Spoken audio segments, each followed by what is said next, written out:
Hello everyone. आज हम लोग अपने चैप्टर को कंटिन्यू करते हुए देखेंगे volt meter and ammeter और उससे जुड़ी हुई जो भी टॉपिक्स होती जो भी बात होती हैं उसको देखेंगे।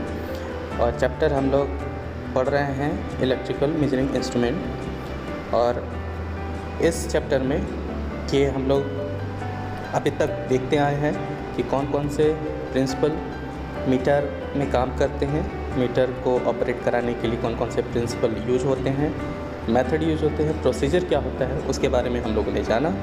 और अब हम लोग देखेंगे इस पार्ट में कि वोल्ट मीटर और ए मीटर कैसे काम करता है और उसको हम लोग कैसे कनेक्शन करते हैं और उसकी रेंज को हम लोग कैसे घटा सकते हैं और बढ़ा सकते हैं। सबसे पहले वोल्ट मीटर के बारे में हम लोग देखेंगे कि वोल्ट मीटर जो है ये मेजरिंग इंस्ट्रूमेंट है जो कि किसी भी इलेक्ट्रिकल सर्किट के दो पॉइंट्स के बीच में उनके पोटेंशियल मेज़र करने के लिए या पोटेंशियल डिफरेंस मेज़र करने के लिए यूज किया जाता है और इसको वोल्ट मीटर बोलते हैं। इसकी यूनिट ऑब्वियसली वोल्ट में होती है और इसको यूज करने के लिए हमेशा हम सर्किट के पैरेलल में इसको कनेक्ट करते हैं, क्योंकि ये वोल्ट मीटर सर्किट के दो पॉइंट्स के बीच में पोटेंशियल डिफरेंस नापता है। उसके बाद ए मीटर सर्किट इलेक्ट्रिकल सर्किट के ब्रांच में या किसी भी ब्रांच में कितना करंट फ्लो हो रहा है उस करंट की मात्रा या मैग्नीट्यूड को मेजर करने के लिए हम इस मीटर का यूज करते हैं जिसको ए मीटर बोलते हैं। और करंट जो है वो हमेशा एम्पियर में नापी जाती है, इसलिए उसकी यूनिट एम्पियर होती है। तो ये ए मीटर जो है वो इलेक्ट्रिकल सर्किट के जिस ब्रांच की करंट नापनी होती है या मेज़र करना होता है उस ब्रांच में ए मीटर सीरीज़ में हमेशा कनेक्ट होता है और वोल्ट मीटर हमेशा पैरेलल कनेक्ट होता है। इस बात का हम लोग हमेशा ध्यान रखेंगे। जैसा हमने इस स्लाइड में दिखाया कि इलेक्ट्रिकल सर्किट है, इस टर्मिनल पे जो आपको आर दिख रहा है इसको आप लोड कंसीडर कर सकते हैं। और आप यहाँ पे देखेंगे ये ए मीटर का सिंबल है और ये वोल्ट मीटर का सिंबल है। आप यहाँ पे ध्यान देंगे कि जब ए मीटर कनेक्ट हुआ है तो जिस ब्रांच में करंट मेजर किया जा रहा है वो उस ब्रांच के यानी कि लोड के ब्रांच में ये सीरीज़ में कनेक्ट हुआ है। और वोल्ट मीटर हमेशा सर्किट के दोनों पॉइंट के बीच में कनेक्ट किया जाता है पैरेलली, तो इसको हम पैरेलल कनेक्ट करते हैं। ये ए मीटर सीरीज में, वोल्ट मीटर हमेशा पैरेलल में, पॉजिटिव टू नेगेटिव, इस बात का हमेशा ध्यान रखेंगे। और ये जो एम्पियर मीटर है हमेशा लोड के साथ कनेक्ट करते हैं, क्योंकि लोड कितना करंट लेता है, कितना करंट ड्रॉ करता है, वो करंट इस एम्पियर मीटर के द्वारा हमको मालूम पड़ता है। अब हम लोग देखेंगे shunt and multiplier in meters. Shunt क्या होता है और मल्टीप्लायर्स क्या होता है, मीटर के अंदर ये यूज किया जाते हैं, क्यों यूज करते हैं, कैसे यूज करते हैं, इसको हम लोग अभी इसी टॉपिक पे हम लोग पढ़ेंगे। यहाँ पे हम लोग ध्यान देंगे, हमने पहले बताया था कि इस टॉपिक में हम वोल्ट मीटर और ए मीटर के बारे में पढ़ेंगे।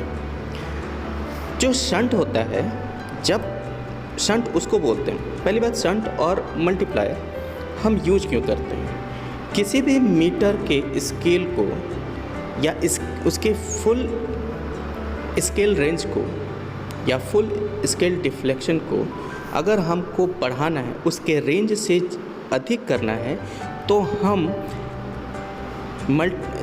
सर्किट के वोल्ट एम्पियर और एमीटर में हम लोग शंट और मल्टीप्लायर को कनेक्ट करके उनके स्केल रेंज को और ज़्यादा बढ़ाते हैं। मतलब बात समझ में आई? यानी कि आपको ए मीटर दिया हो, अगर एम्पियर मीटर दिया हो तो उसमें, और वोल्ट मीटर दिया हो तो उसकी फुल स्केल FSD जिसको बोलते हैं फुल स्केल डिफ्लेक्शन के रेंज को और हम ज़्यादा बढ़ा सकें, उसके लिए हमें जो है शंट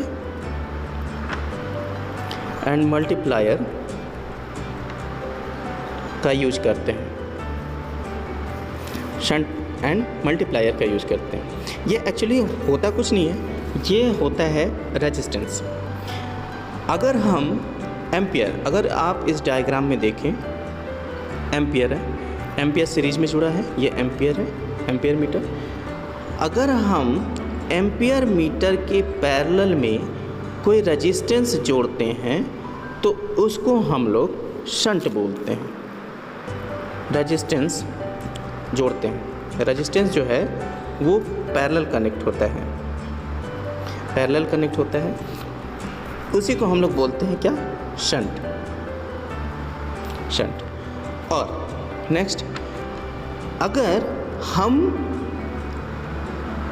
वोल्ट मीटर के सीरीज में, अगर हम वोल्ट मीटर के सीरीज में, यहाँ पे वोल्ट मीटर है, वोल्ट मीटर के सीरीज में अगर हम कोई रेजिस्टेंस जोड़ते हैं तो उसको हम लोग बोलते हैं क्या?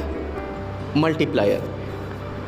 रेजिस्टेंस है, रेजिस्टेंस है, इसको सीरीज में कनेक्ट किया तो ये जुड़ के वोल्ट मीटर में कैसे काम करता है? मल्टीप्लायर के रूप में काम करता है, मल्टीप्लायर के। तो बात समझ में आ गई?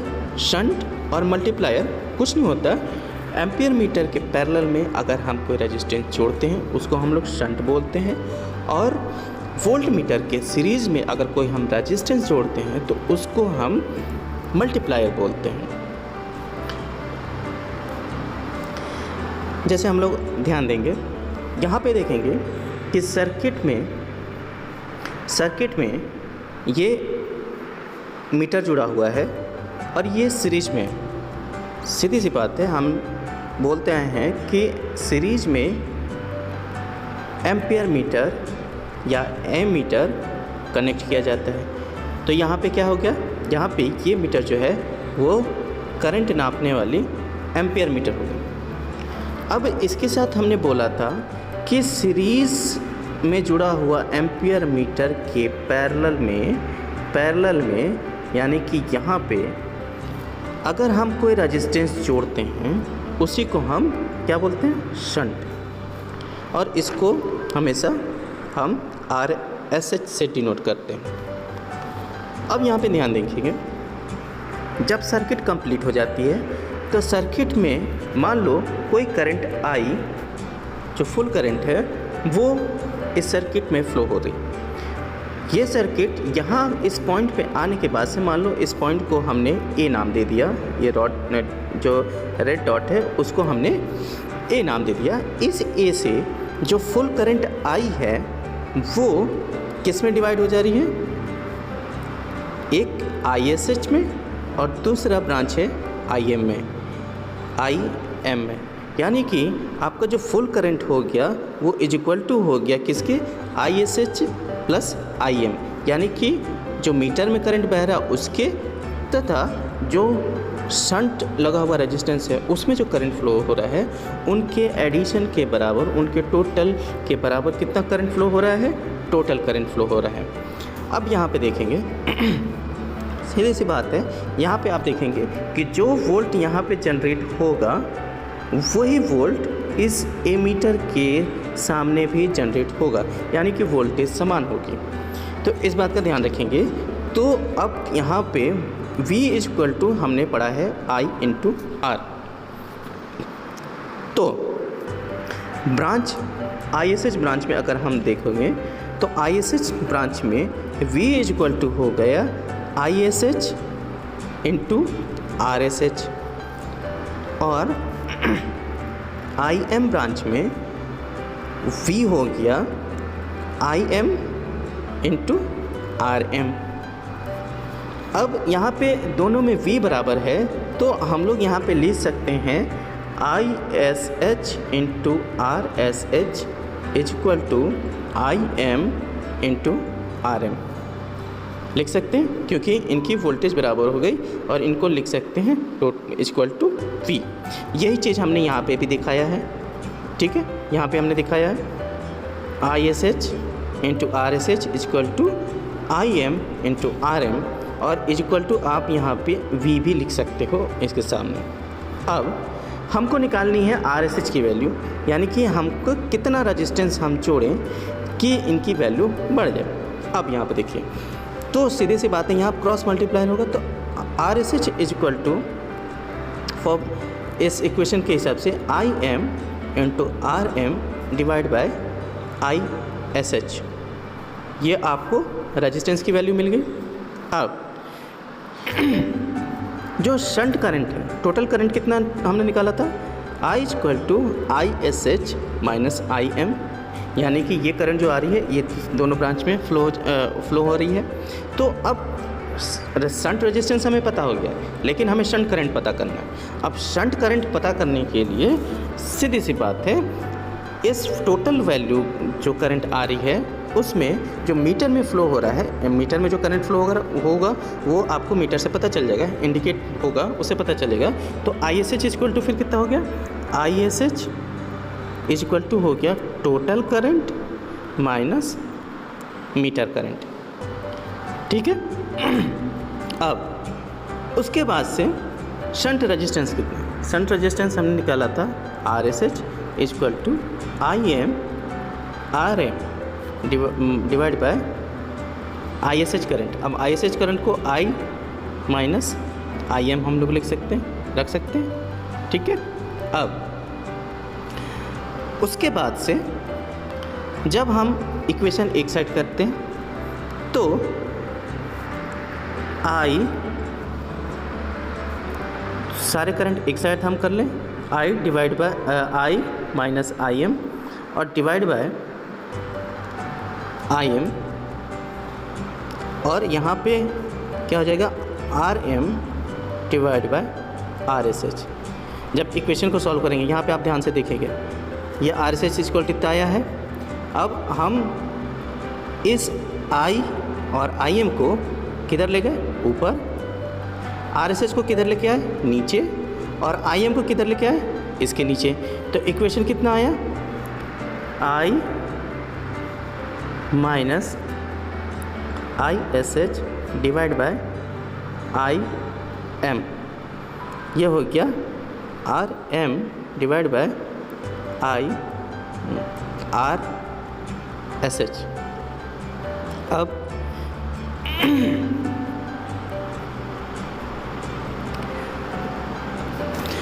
अब हम लोग देखेंगे यहाँ पे